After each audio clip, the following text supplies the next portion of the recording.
மற்ற கட்சிகள் யார் விசில் சின்னத்தை வச்சு வைத்தறிச்சல் பாடுறாங்க அப்படின்னு கேட்டீங்களா, வேற யாரும் இல்ல, நம்ம சீமான் அவர்கள் தான். சீமான் அவர்கள் என்ன சொன்னாங்கன்னா, நாங்களும் தான் அப்பப்போ ஒரு சின்னம் கேக்குறோம், எங்களுக்கு ஏன் கொடுக்க மாட்டேங்கிறீங்க அப்படின்னு சொல்லி குழந்தை போல அழுகுறாரு. இது ஒரு பக்கம் இருக்கும் போது இன்னொரு பக்கம் நம்ம சாட்டை துரைமுருகன் சும்மாவே விஜய் பத்தி ஒரு 10 வீடியோ போட்டுருவாரு.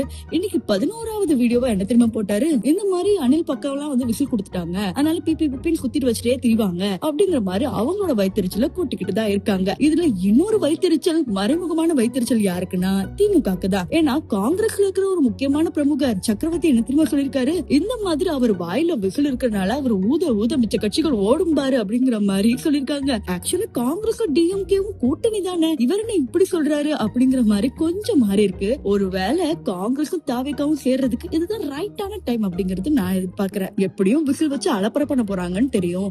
ஒரு பொண்ணு பஸ் ஸ்டாண்ட்ல இருக்காங்க, அவங்க என்ன தெரியுமா சொல்றாங்க, இந்த மாதிரி விசில் அடிச்சு என் காதே போகுது, அறிவே கிடையாது அப்படி இப்படின்னு பேசினாங்க. ஆனா நம்ம விர்ச்சுவல் வாரியர் சும்மா இருப்பாங்களா?